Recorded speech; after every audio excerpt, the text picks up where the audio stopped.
Šios dienos tema – Prancūzijos nacionalinio saugumo strategija. Ji yra mums be galo įdomi. Prancūzijos žvalgai, o žvalgybos tarnybų ten yra daug, sėdėjo keletą mėnesių, analizavo situaciją, vertino situaciją ir išskyrė grėsmes. Tai yra to pavojai, tos grėsmės, su kuriomis jie susidurs ateityje. Ir kaip tas grėsmes neutralizuoti, kokias naudoti priemonės tam, kad jas užkardyti, kad jos neįvyktų ir taip toliau ir panašiai. Ir įdomumas šiandien yra viename dalyke.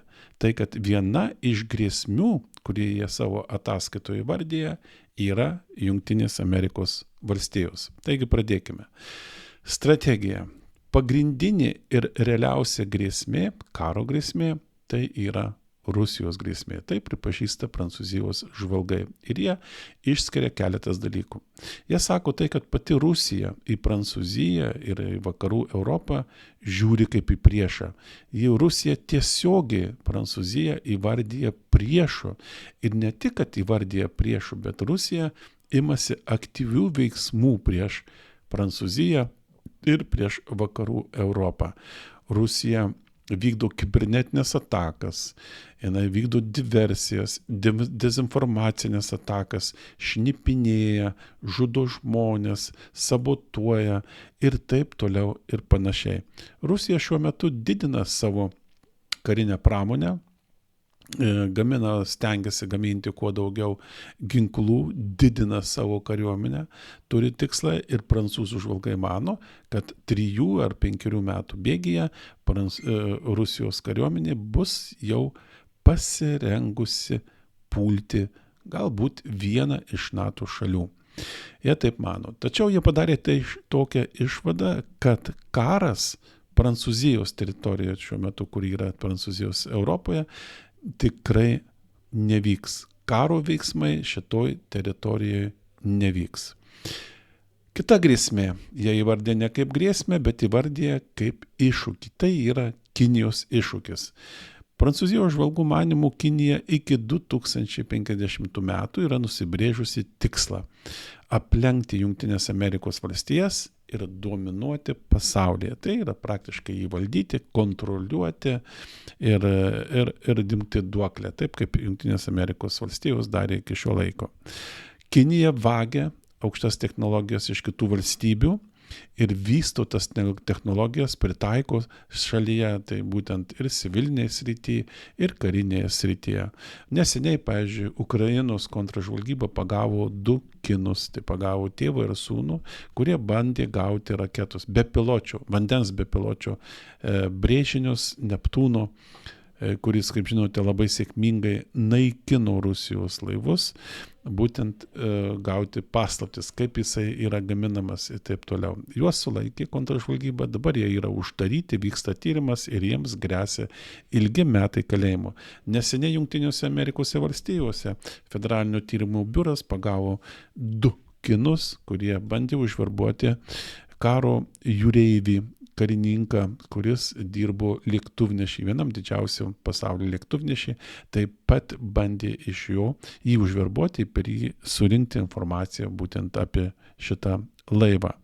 Kinija taip pat didina branduolinį arsenalą. Jeigu jinai planuoja, kad 2030 metais turės 1000 branduolinių galvučių, o 2035 metais jinai turės 1500 branduolinių galvučių. Kitas dalykas, ką neramina Prancūzijos žvalgybininkus, tai yra Naujoji Kaledonija. Naujoji Kaledonija yra sala, kuri yra netoli Australijos. Šita sala priklauso Prancūzijai, tai yra Prancūzijos teritorija, o Kinija turi labai didelį interesą šitą salą. Dėl 2 priežasčių. Viena priežastis yra ta, kad jinai yra puikioje strateginėje padėtyje. Jeigu Kinija galėtų ją pasimti, tai jinai šitoj vietoj, šitoj saloj padarytų galingą karinę bazę. Ir iš jos galėtų valdyti, kontroliuoti aplinkui tą situaciją, o jeigu įvyktų koks nors karas, tai galėtų tiesiog kariauti su pačia Australija. Kitas dalykas, tai kita priežastis, dėl ko šitoj Naujoji Kaledonija, šitoj saloj yra labai daug nikelio. Toliau, iššūkis arba grėsmė, tai yra Jungtinės Amerikos valstijos. Iš tai dėl kokių priežasčių, kaip įvardyja Prancūzijos žvalgai. Tai pirmas, tai kad Jungtinės Amerikos valstijų valdžia, dabartinė valdžia yra neprognozuojama. Neaišku, kokį sprendimą jie gali priimti vienu ar kitu klausimu. Jie nesitarė, jie nieko nedaro, jie patys sprendžia, o iš tikrųjų sprendžia vienas žmogus, tai JAV prezidentas. Neaišku, ar jinai patrauks savo kariuomenę iš vakarų Europos, neaišku, ar Jungtinės Amerikos valstijos pasiliks NATO alijanse, neaišku, kokie bus santykiai Jungtinių Amerikos valstijų su Rusija, neaišku, jeigu Rusija užpultų vieną iš NATO šalių ar Jungtinės Amerikos valstijos stotų į kovą prieš Rusiją, yra daug neaiškumų. Ir tai Prancūzijos žvalgai įvardė kaip neprognozuojama situacija. Kitas dalykas, ką jie pabrėžia, tai kad Prancūzijos visuomenės ir valstybės požiūrį ir vertybės skiriasi nuo dabartinių Jungtinių Amerikos valstijų.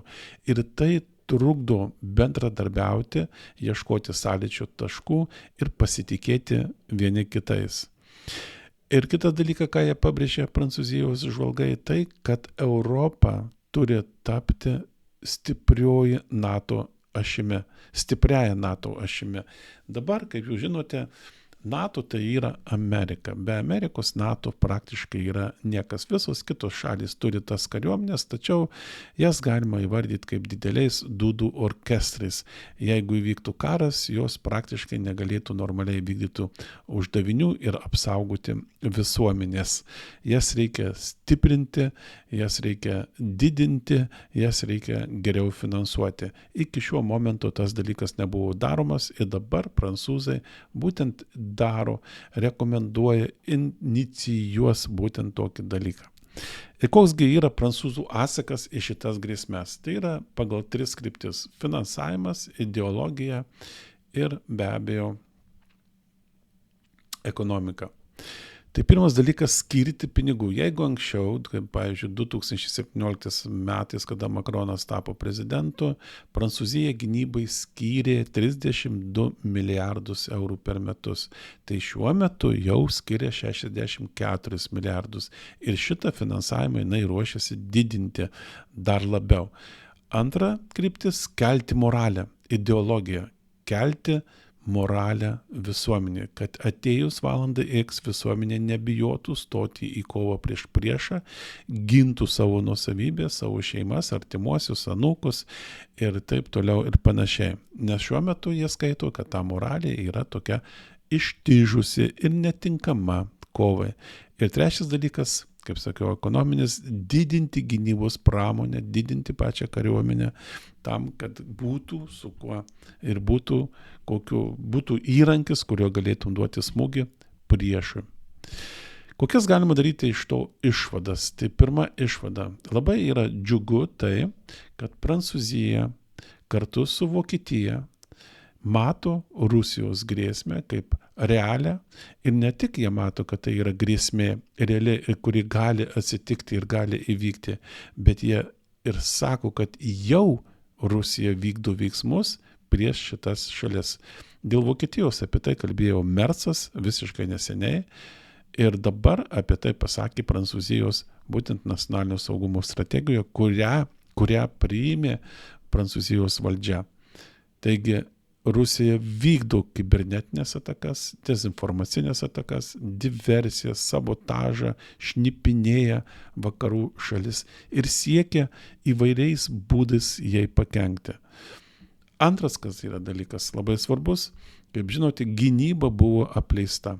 Europos Sąjungoje iš tikrųjų, kaip jau sakiau, kariuomenės daugiau buvo dūdų orkestras, o ne kariuomenė, kuri galėtų apginti visuomenę nuo priešo įsiveržimo į jų teritoriją. Šiuo metu yra priimtas sprendimas stiprinti šitą, priimtas sprendimas finansuoti, didinti ir tai yra labai gerai. Ir tai yra jau rimti pasikeitimai. Kitas dalykas, kas ataskaitoje yra labai svarbu, tai kad prancūzų žvalgai paminėjo tokį tokį dalyką, vis kartoju tą žodį dalyką, reikia jau kažkaip tas atsikratyti. Tai paminėjo tokį vieną momentą, labai svarbu, tai kad jie sakė, reikia stiprinti ES pasienio ruožą, ypatingai tą, kuris liečiasi su valstybėmis, kurios kelia grėsmę. Tai reiškia, mano supratimu, yra taip, kad ES turi skirti pakankamai pinigų tam, kad šitam pasienio ruože būtų sukurtas tokios gynybinės sienos ir visi kiti dalykai, kad atėjus priešui būtų jam sunku jas įveikti pačioj pradžioje, kad jis neateitų ir nenuvažiuotų taip per valandą laiko iki Vilniaus. O tai užtruktų ir tai gana daug nukentėtų būtent šitoje vietoje.